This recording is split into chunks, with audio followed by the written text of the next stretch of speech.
श्रोता मित्र, कोनो भी व्यक्ति घर परिवार समाज या राष्ट्र के प्रगति में शिक्षा एक महत्वपूर्ण पाठ है।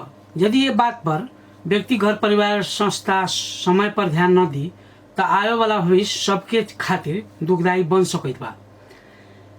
यही तरह सिमरौनगढ़ नगर पालिका आपन लक्षित वर्ग के भीतर कैसन काम कर रहा बता। यही संदर्भ में आज के युवा जागरण कार्यक्रम में सिमरौनगढ़ नगर पालिका के शिक्षक संयोजक नूराजम मियाँ चुड़ियार के युवा जागरण कार्यक्रम में स्वागत करे थे। जी धन्यवाद। सर, कहल जाओ आर्थिक वर्ष 2076-77 में गुणस्तरीय शिक्षा के खातिर कौन चीज पर विशेष फोकल कल गए रहे? सबसे पहले हमारा तरफ से श्रोतागण लोगों में नमस्कार। ऐसे हम परिचय तो दे दिलान सर जी। हमारा नाम पर नूराजम सिद्दीकी। अभी हम सिमरौनगढ़ नगर पालिका में शिक्षा संयोजक के पद पर काम कर रहा बारी। अपने के प्रश्न आयल सर कि 2076-77 में विद्यालय सुधार ला कौन कौन काम कल गेल। जी जी। 2076-77 में जी बुझल गए जब हमने विद्यालय अनुगमन कैली तो हमें देखल गेल कि नेपाल गवर्नमेंट कुछ ऐसा जगह पर विद्यालय स्वीकृति दे दे। जी जी। विद्यालय स्वीकृति बा लेकिन टीचर नहीं खे। अच्छा अच्छा। तो वहाँ एक एगो शिक्षक बा, विद्यार्थी संख्या ज्यादा बा। जी। जहिया शिक्षक गए या पढ़ाई भेल न गए या स्कूल बंद भेल। अपना नगर पालिका में ऐसा का जगह कोई गो वार्ड में ऐसा बा। जी जी। समस्या है, समस्या बा। शिक्षा के समस्या बा। तो एकरा इस समस्या देख के हमनी नगर पालिका में पहल कैली जी कि रखली बात नगर प्रमुख समक्ष, हाकिम समक्ष, जनप्रतिनिधि लोग लगे कार्यपालिका बैठक में भी। तो उ लोग का कहल कि नगर शिक्षक भरना करे के विज्ञापन भेल, जेकरा जोन विज्ञापन के तहत आज उ शिक्षक लोग के हमनी नियुक्ति करके उ विद्यालय सब में भेज रहा बारी। जी जी। बुझल गए एगो ई। दूसर का बा कि हमनी एगो सैनिटरी पैड वितरण कार्यक्रम भी बच्चे सके। बुझल गए वो भी हमनी खरीद के लिया के हम रख चुकल बारी। अपना अंदर में रखले बारी। लेकिन विद्यालय बंद होला के चलते वितरण अभाव भे गेल न भेल बा। ई हो गेल। और भी देखल गेल कि बोर्डिंग स्कूल में ज्यादा बाल बालिका बा, प्राइवेट में कम बा। तो भेल कथी कि हमनी एकरा के इंग्लिश मीडियम में ले चलम ना। जोन चीज आज प्राइवेट स्कूल वाला लोग दे रहा बा, अगर हमनी शिक्षक दे के ओकरा के हमनी अगर इंग्लिश मीडियम में हमनी ले चल रहा बारी तो आज लेके ओ से ज्यादा हमनी हो रही। अच्छा अच्छा। बुझल गेल। तो वो भी चीज हमनी करवाम कर चुकल बारी। जी जी।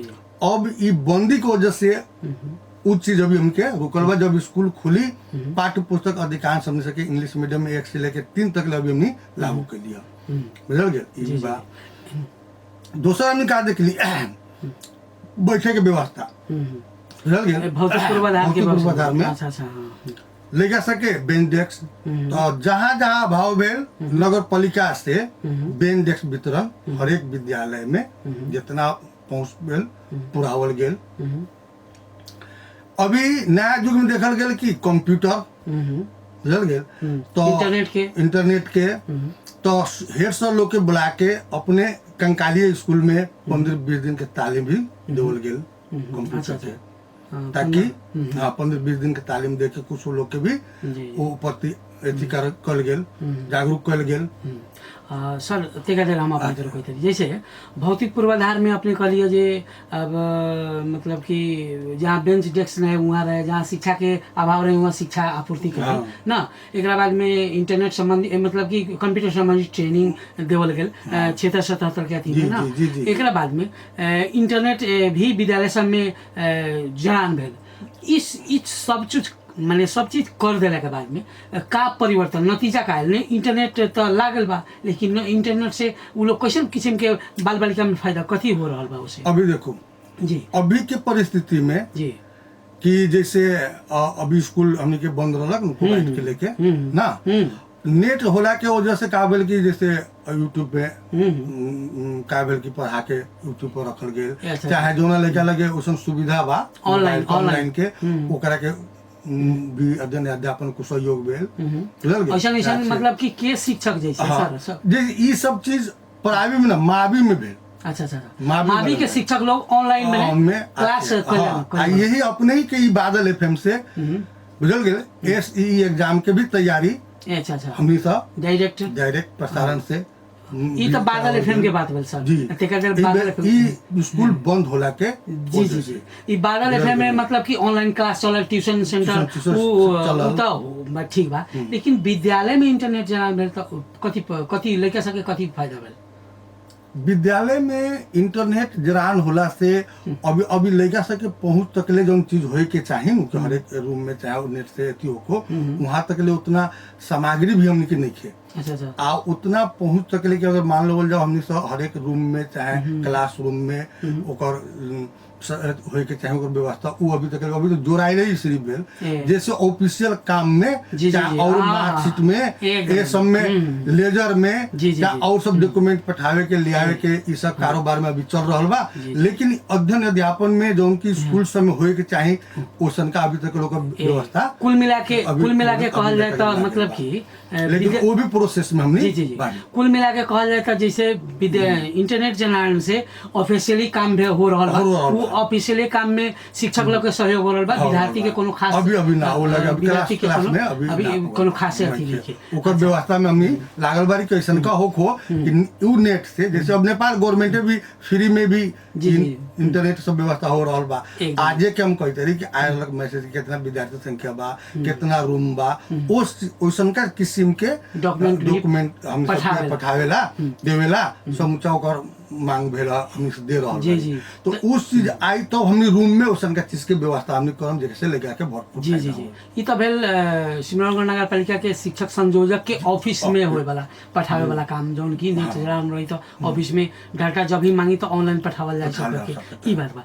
अच्छा इस सर एगो बात बता दो हमनी के सिमरौनगढ़ नगर पालिका में सामुदायिक प्राथमिक विद्यालय के अवस्था कैसन बा एकदम हम जब अनुगमन में गेली जी कब अनुगमन में रही 76-77 के बात करते अभी तो स्कूले बंद जी हां जे अवस्था भर तो हमरा भी एमे आइला भेल जी तो देखल गेल कि तो बहुत दयनीय अवस्था रहे भौतिक भी बुझल गेल चाहे पढ़ाई प्रति भी बहुत दयनीय अवस्था रहे जी हां जो कि हम अपने के पहले अभी बतैली है कि शिक्षक के कमी बैठे के व्यवस्था बैठे के भी कमी यहाँ तक कि बढ़िया शौचालय भी ना तो जहाँ तकले प्रयास भेल नगर पालिका से हमने के बहुत सहयोग मिलल है ऐसा बात नहीं कि जैसे बैठेला जो मांग कली व्यवस्था भेबे कलक भौतिक पूर्वाधार में भी जहाँ कहाँ भवन भी बन रहा बा जहाँ अति आवश्यक बा वहाँ पहले हो रहा बा शौचालय भी बन रहा बा अभी इतनी कहानी अब तो बंद बा लेकिन पहले का अपेक्षा जब खाजा भी कार्यक्रम चलल हमने दिल्ली कोनो न रोकली अभी विद्यार्थी की संख्या अच्छा पहले से अभी अच्छा बा आस्ते आस्ते सुधार के तरफ हमने जा रहा जी आपने कहल गेला जे प्राथमिक विद्यालय के अवस्था जे बा जे अब धीरे धीरे माने सुधार के तरफ हमने जा रहा माने अपने कहलिए जे हमें अध्ययन अच्छा ये अध्ययन अध्यापन में सबसे अच्छा चीज कथी देखे के मिलल जब प्राथमिक विद्यालय के जब अनुगमन करे के तो उमे माने कथी सबसे अच्छा कथी अपने के लागल हम प्रावी के बात कर रहे हैं सर जी प्रावी के बाद जी कोना विषय में अध्ययन अध्यापन में पढ़ाई संबंधी जी हाँ उहे तो सबसे अच्छा चीज कथी बा उमे बुझल गेल कि एगो लड़का से एकदम वहाँ रेगुलर जाल टाइमली बुझल गेल प्रावी में लड़का पुगे जी टीचर भी पुगी ऐसा बात नहीं खे अब रह गल सवाल कथी कि बाल विकास के जितना भी शिक्षिका लोग जी अच्छा हमार शिक्षक लोग बुझल गेल वो लोग भी टाइम लोग अच्छा से देवले हाँ लेकिन हमारा कहाँ कमी कमजोरी लागल हो जी कि जौन लड़का के हमने एगो पूर्व तैयारी करके स्कूल में भेजे के चाहे अभिभावक के वो तैयारी या अभिभावक लोग करके ना भेजे जैसे रहे तैसे ही लड़का के सामुदायिक स्कूल में ना आप बोर्डिंग में देखल जाओ चाहे प्राइवेट स्कूल में पूर्ण तैयारी करके लड़का का अभिभावक लोग भेजले तो जब ई चीजवा के वहाँ देखल गए हम कथी तो उस शिक्षक लोग चाहे बाल विकास के शिक्षिका लोग वो लगे कमती में ई चीजवा के सुधार ले आवेला तो लोग पहल करे अच्छा हाँ कि ऐसे तैयारी होके आगे पढ़ल बैठे के ना पढ़े के बुझल गेल बैठ के पढ़ावे के ई सब चीजों में अच्छा चीज देखल गेल मिल के लड़का के साथे माने देखल गेल। अच्छा ओमे सुधार के चीज कथी देखल गेल? उ सब निमन चीज कहल गेल है, लेकिन सुधार करे के आवश्यकता कथी देखल गेल प्राथमिक विद्यालय में? जे यही पार्ट में सुधार करल जाई त औरो बेस्ट होई कह के। बहुत अच्छा प्रश्न बा अपने के। सबसे पहले तो भौतिक सुधार आवे पर भौतिक पूर्वाधार जितना बा हमने सके बहुत दयनीय बा, ओकर फर्स्ट सुधार होके पड़े। अच्छा जहाँ टीचर के कमी बा, विद्यार्थी के अनुपात में कमती में टीचर होगे के पड़ल, बुझल गया। एगो और अपने के बात बता दूं, अपना नगर पालिका में बाल विकास शिक्षिका के चाहे कर्मचारी के और नगर पालिका के अपेक्षा यहाँ 4,000 रुपया बढ़ा के देवल जाले, 10,000 रुपया के मंथली देवल जाले, 4,000 रुपया नगर पालिका देवले। यही चीज ला कि ये लोग के भी पढ़ाई में मन लागो। अच्छा ई नगर पालिका में पहले दूसरा कहीं 6,000 बा, अपने लोगों ने 10,000 दिए, 4,000 अपने लोगों ने बढ़ा के दिले। कर्मचारी के 3,000 रुपया हमने नगर पालिका बढ़ा के देवले तलब में। अच्छा ये सब बढ़ा के देला के बाद में और बाल शिक्षिका में और जहाँ 6,000 के मिलेगा आ यहाँ 10,000 के मिलेगा, तो दोनों में अंतर कथी होगा? अब वो लोग 1 बजे चल जाई, 6,000 वाला लोग। हमने अगर 4,000 थप देली तो लोग के मन लागले 4 बजे ले लोग रहले, 3 बजे ले लोग जब ले बाल विकास के बाल बालिका लड़का सब आनू तब ले लोग तक मेहनत करके खटले लोग। 10 से 4 स्कूल चले, 10 से 4 लोग रहले ड्यूटी लोग देवले, काहे कि कुछ तो मिल रहल बा। जी हां एक्स्ट्रा मिल रहल बा। आना तो लोग उतने रही तो नियम भर के हम 1 बजे चल जाम, 2 बजे से चल जाम। अब लेकिन उस बात नहीं के, तो एगो नगर पालिका के तरफ से भी एगो अच्छा पहल। अच्छा सर एगो बात बताओ, कौन कारण बा जे प्राइवेट के पढ़ाई लिखाई पर खुद के शिक्षक ही अपना बच्चा के न पढ़ा के प्राइवेट स्कूल में पढ़ावलन? ई का बा? अपने तो कहली जे बहुत अच्छा बा, सब कुछ बा, लेकिन एकदम ही एगो कहल जा एकदम अपने प्रश्न बा, सही प्रश्न बा कि बहुत ऐसा सर लोग बहुत ऐसा अक्सर बहुत आगे तो अक्सर आइए बहुत कि लोग चाहले कथी कि हमनी अपना स्कूल में न पढ़ा के प्राइवेट स्कूल में चाहे बोर्डिंग स्कूल में अपना बाल बच्चा के पढ़ाओ ना। एक तो कथी उकले कि टीचर लोग हम रियल बात अपन बाल बच्चा हमर अपने से खुद न पड़ी, लाड प्यार ज्यादा हो जाए चाहे कुछ हो जाए कह के एगो बुझल गेल समय सोच बा। अच्छा और जितना समय देवे चाहिए समय उतना लोग ना देवे सकल है, तो ये वजह से एगो कारण बाकी अपना बाल बच्चा के एगो दूसरा हैंड में सौंपले कि तरीका से समय दे के अच्छा से पढ़ा दिया ठीक। लेकिन दूसरा फिर कारण कथी बाकी, अब मान लेवल जाओ हम सिमरौनगढ़ के वासी भेली, हमर नियुक्ति यहाँ से दूर हो गए कहीं, तो हमर बच्चा तो वहाँ ननु जाए, वो स्थिति में हम घर पर नहीं की ना, तो हम अपना लेके कहाँ भेजम, तो दूसरा के हैंड में भेजे के पड़ी, अच्छा करे वाला स्कूल में भेजे के पड़ी, तो ऐसे भी एगो मजबूरी रहले एक हमारे पर कह दे। अब अगर सवाल कथी कि अगर वो चीज हम हर एक विद्यालय में अगर उसन का मीडियम से हम पढ़ाई दे रहे बारी, इंग्लिश मीडियम उसन टीचर आ रहा बा टैलेंट, तो हमने अपना बाल बच्चा के काहे भेजम में कथी कहली कि गवर्नमेंट विद्यालय स्वीकृति दे दे टीचर ना देलक, तो एगो टीचर 100 सवा से 250 150 लेके नहीं पढ़ा सकी, तो ओसन के मजबूरी नहीं बाकी तब तो दूसरा जगह भेजे के पड़ल। अगर टीचर भरपूर आ गेल, विद्यार्थी अनुपात में अगर शिक्षक आ गए तो काहे हमने भेजम दूसरा लगे, हमने खुद टीचर हलाई बारी, हमने खुद मर बुझ रहा हम अपन लेके काहे ना पढ़ाए। अच्छा ई संख्या बदता होला के वजह से कुछ अधिकांश टीचर लोग के का हो गले कि अच्छा सर एगो हमरा बात बताओ जाओ, जैसे कि हमर अपन जी विचार एगो बात करी अपने नहीं जी, एगो टीचर पर मतलब 100 गो 100 विद्यार्थी संख्या पड़ गई, ई कब अभी के वो अवस्था उसने बा कि पहले मतलब कि स्थानीय सरकार बनने से पहले के बात कही जारी कि अभी के अवस्था कर रहल बा? अपने को दूर के नहीं की जी स्थानीय सरकार बने से पहले भी अवस्था रहे, ऐसा बात नहीं की सरकार बनल भी तब पे भी अभी अवस्था बा, लेकिन अब स्थानीय सरकार लोग से जब कहल गेलक ह तो सुनवाई का कभी टीचर को सुधार के तरफ लोग जा रहा बा, शिक्षा के तरफ लोग जा रहा बा।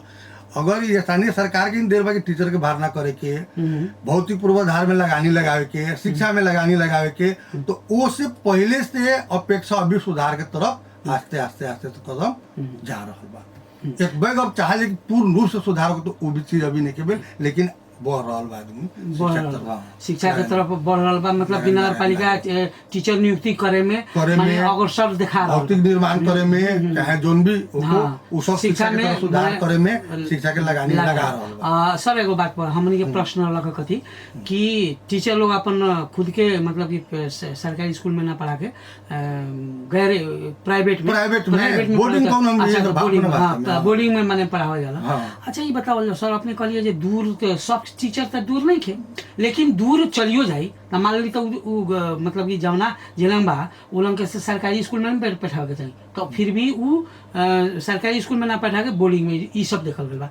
अब ऐसन में दूसरा लोग माने प्राइवेट स्कूल पर कैसे विश्वास करे जब टीचर के खुद के अपना पढ़ाई लिखाई पर खुद के विश्वास नहीं है, तो दूसरा आम जनता माने ये अपन प्राइवेट के विद्यालय पर कैसे विश्वास करे, के तरह विश्वास करे बताओ जाओ। बहुत अच्छा प्रश्न बाप ने के जी कि हम अपन बाल बच्चा के हम अपने खुद न पढ़ा के दूसरा जगह पढ़ा लिया, दूसरा के बाल बच्चा के हम कहीं पढ़ाएम तो लगे कैसे विश्वास होई।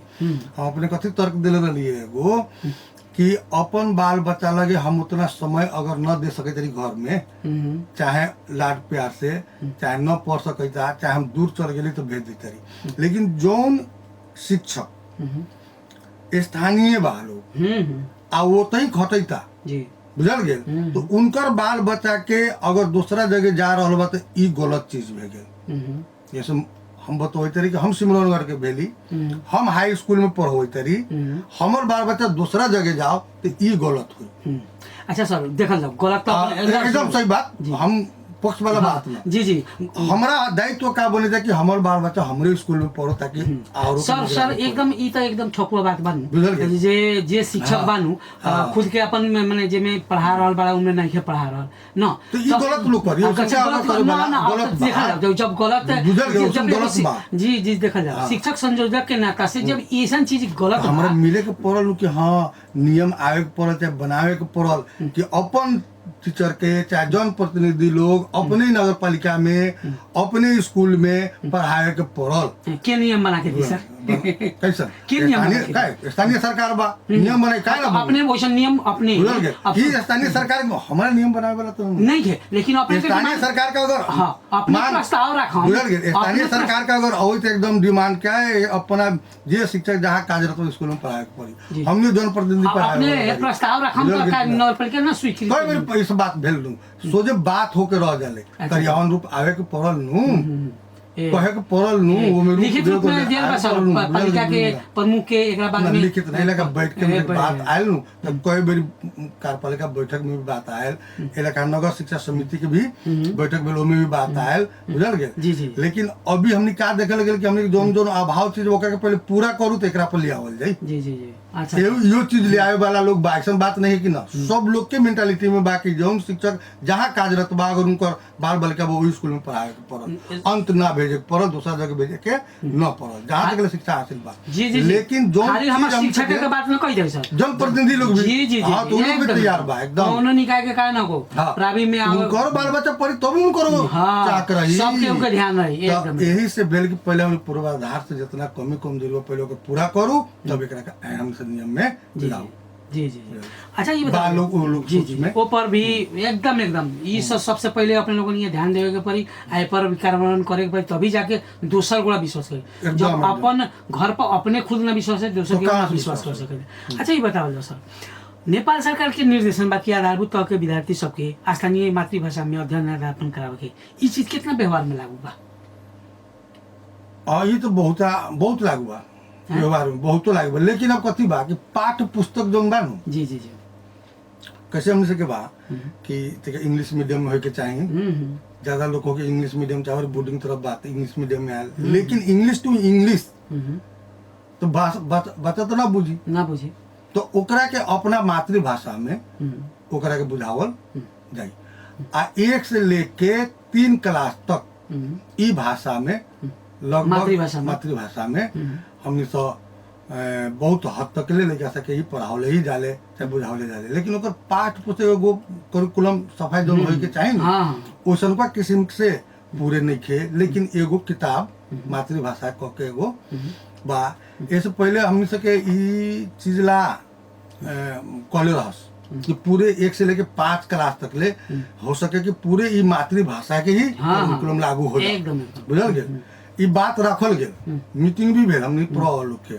लेकिन सवाल कथी आयल कि जब हमनी पूरे मातृभाषा की तरफ ले जा रहल बारी त और भाषा जोन बा हमनी के इंग्लिश मीडियम भेल चाहे नेपाली मीडियम भेल बुझल गौन हो जाई। आ ओकरा बाद में का हो कि जौन एगो प्रवृत्ति अपने कहल गेला कि प्राइवेट स्कूल के तरफ लेके से ज्यादा जा रहल बा, कथी सोच रहल रे इंग्लिश में पढ़ाई तो इंग्लिश मीडियम में पढ़ाई तो एगो धारणा बा, कंसेप्ट ऐसा बा, ऐसा बात ना कहल जाओ ना देखल समाज में ऐसा हमनी के समाज के लोग देखो जाओ वो बात नेपाल सरकार नीति में ले गए बा कि स्थानीय मातृभाषा के पाठ्यक्रम राके पढ़ावे के देखल जाओ सर। हमने 5 क्लास के बाद में अगर देखल जाओ सर 5 क्लास के देखल जाओ एकदम सही बात हो अपने ई नीति चाहे निर्देशन सरकार ले आए, लेकिन अभी समुदाय में ई चीज बुझल गेल बढ़िया से कंसेप्ट नहीं है। अभी समुदाय में कथी बा कि हमर लड़का इंग्लिश मीडियम में जाओ, हमर लड़का नेपाली सीखो ना, लेकिन हमने शिक्षक उ चीज के हमने बुझ रहल बारी, वो चीज के हमने अपना भाषा में कहीं कहीं एक आध गो बुक सब हमने सब अपना मातृभाषा के यूज करके। अच्छा, नगर पालिका उसन पाठ्यक्रम निर्माण कभी अभी नहीं कब लागू मतलब कब से पर सोच विचार बनल बा? वो सोच विचार एकरा ला हमने के खुद नगर प्रमुख साहब हमरा के खुद भेजले रहस। हमने के बारन एगो गोपाल ठाकुर जी जी हां किताब भी 3-4 गो डिक्शनरी भी देलन, पाठ्यक्रम भी लेलन। उ बात के हम हेड सर लोग के मीटिंग में भी रख ली। अभी हेड सर लोग का नाम कथी कि अभी जो हमने सके एगो लेके चलली 1 से लेके 3 तक के लिए इंग्लिश मीडियम वाला एकरा के लेके चलल जाओ, बुझल गेल। एकरा बाद में उनकरा भी पूरा बुक उपलब्ध होय के अभी समस्या रहे आवे तो हम एक बार देखे जाए तो फिर बैठ के एकरा पर विचार करके तब एकरा के लागू। इंग्लिश मीडियम में पढ़ाई हो को सर एकदम कोनो अथी नहीं के, लेकिन मातृभाषा के भी जितना लड़का बुझी अपना भाषा में वो लड़का उतना उ मीडियम से ना बुझे सकी। लेकिन इस समुदाय में भी बात बुझे के पड़ल नु, हमनी अभिभावक के भी बुझे के पड़ल नु कि हमनी के जोन भाषा में अगर पढ़ा के दे रहल बारी शिक्षा उ जितना अब अपने जब उतना ओकर आवे लागी समुदाय में जब आ जाए तो ऑलरेडी अपने मने का हो जाए कि हमनी पाठ्यक्रम जी जी देखल जाओ ना अभी तभी लागू न कर बड़े पाठ्यक्रम मातृभाषा के लागू न कर बड़े अपने ही लोग मूल्यांकन कर लीजिए अभिभावक एक्सेप्ट न करी तो ये अभी ना करबे करी हम एक्सेप्ट करी जब लड़का तेज मन लागे लगी अभिभावक में बुझावे के परनी बात करी एक्सेप्ट न करी से बात नहीं के हमनी जति अगर समझा देम अच्छा से अगर लागी तो अभिभावक काहे एक्सेप्ट करी, लेकिन ओके बुझावे के परल नु। हां हां बुझावे अपना भाषा में जोन पढ़ा देम जोन लिखा देम जोन समझा देम वो इंग्लिश मीडियम में चाहे नेपाली मीडियम में छोट लड़का सब ना बुझे सके एकदम ई मनोविज्ञान के आधार पर ही नेपाल सरकार लागू कर दिल बा कि मतलब कि आधारभूत तह के अध्ययन अपन जान मातृ पाठ्यक्रम से पढ़ावे के इसे ये चीज के कारण करे के पड़ल आ ये पर अथियो भी लागू करे ना एकदम लागू निमन बात भाई हम सब पहल भी करिए रहल बारी। सर एगो बात बताओ जाओ अब ये हमनी के सिमरावल नगर पालिका में प्राविधिक शिक्षा लागू करेला कोनो माने जैसे कि अपने कैसन बाटे प्राविधिक शिक्षा लागू बा कि ना बा? प्राविधिक शिक्षा में जैसे अपने के अपने नगर पालिका में कंकाली मावी में जेटी तरफ ओकले पीजीटी है बुझल गेल। अभी हाल फिलहाल में ए साल से जनता मावी कोचोरुआ में कंप्यूटर बुझल गेल ये हमने से पहल करके अभी आयल है। तो प्राइवेट शिक्षा के तरफ हमने सब बहुत जोर देले बारी, नगर पालिका भी जोर देले बा, हमने प्रयास में भी बारी ओकरा ला भवन भी निर्माण करे के टोटल प्राविधिक शिक्षा हमने से एगो यही राखे के एगो डिप्लोमा तक ले ये हमने सब पहल कर रहल बारी प्रदेश सरकार से हमने सब सहयोग लेके कोचरवा में प्राविधिक शिक्षा में कथी कथी होई छ वहां तेका एक बार बोलिए से। अब देखिए प्राविधिक शिक्षा अभी तक कोचरवा में कंप्यूटर यहाँ आ गेल लागू हो गेल, कंप्यूटर शिक्षा लागू हो गेल बुझल गेल जनता मावी में, लेकिन औरो भी प्राविधिक शिक्षा में बुझल गेल लागू करेला हमनी सब प्रदेश सरकार से और भी पहल करके वहाँ पूरा लागू करके हमने सके थी बाकी वहाँ जो जगह जमीन में बा ओकरा चाहे वो प्लांट्स में हो चाहे एनिमल में हो बुझल गेल चाहे कंप्यूटर में हो चाहे इंजीनियरिंग में हो चाहे जोन भी हो स्टाफ नर्स हो इस सब हमने पहल कर रहल बारी आ एकरा हमनी प्रदेश सरकार से भी मांग कर कितना दिन में- आश्वासन भी मिलल बा कि हम करब। अच्छा, कितना लेकिन दिन- अब स्थिति ऐसा आ गेल कि ओकर हम गारंटी कथी कहू। भाई, लेकिन कुमार आशा से ना ना ना देखो आशा बा कि हमने आउंदो यही एथी में आर्थिक वर्ष में वो कुछ हद तक लोग में हमने सब पहल एथी कामयाब रहम। अभी तो हमने से कामयाब बारी की कंप्यूटर आ चुकल जी एकरा के प्राइवेट सर। शिक्षा। अच्छा एक बात बताओ जाओ सर, अभी मतलब कि विद्यालय 6 महीना से विद्यालय बंद बा ना, जी ए में कुछ शिक्षक सामाजिक दूरी बना के कुछ विद्यार्थी के पढ़ा रहल बा ना, तो उस शिक्षक के नगर पालिका के ओर से कोनो प्रोत्साहन करेला कुछ कैल गेल बा कि ना? सबसे पहले अपने के जो ई बंद जोन भेल लॉकडाउन जी, भेल जी, ये स्थिति में हमने के क्लास संचालन न करे के ही निर्देशन बा। जी जी जी अच्छा अच्छा हाँ हाँ बुझल गेल। अपने देखल जाओ अपना जिला प्रशासन कार्यालय कलैया से भी नोटिस जारी बा जी और सामाजिक दूरी बना के भी ना पढ़ावे के। अविनाशा पर बंदे राखे के अभी अच्छा अच्छा अभी भी सोचे 6 गते के निर्णय बा अपने के हम बताएं। अच्छा, अच्छा। सूचना बा हम्म कि विद्यालय ट्यूशन कोचिंग बुझल गेल मठ मंदिर मतलब ऐसा का जहाँ सार्वजनिक स्थल सब अभी खुला न करे के बुझल गेल। अब लेकिन गवर्नमेंट के का बा नीति हो निर्देशन हमने के एगो निर्देशिका देले बा कि अगर हो सके तो सामाजिक दूरी कायम करके चाहे नेट के माध्यम से चाहे ओकरा के वर्ग में समूह में विभाजन करके कक्षा संचालन करल जा सकले। लेकिन ये सब चीज अभी आयल इनने 2-4-5 दिन पहले के निर्देशिका बा 6 ले तो हम सके सोचने रहे कि अभी तक ले खोले के नहीं खे।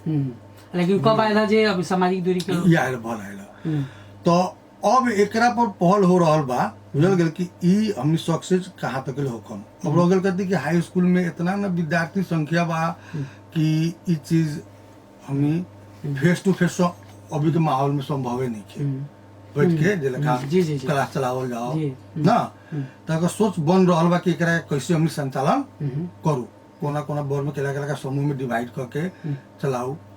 आ जे लोग चलवई था ओकर खबर भी हमने ना नहीं के लोग चलवता ए माने जानकारियों नहीं जानकारियों नहीं जी के। अब स्कूल तो कोनो में चलत नहीं के बुझल गेल।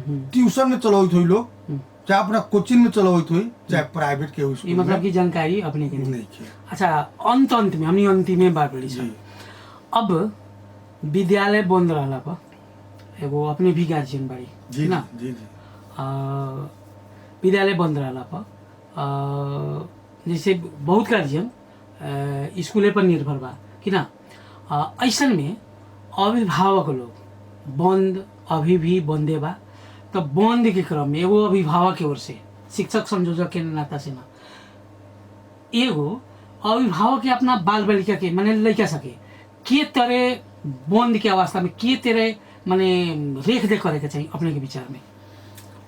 अब पढ़ाई संबंधी जहाँ तक ले हमारा अपन विचार जी, जी। बुझल गेल।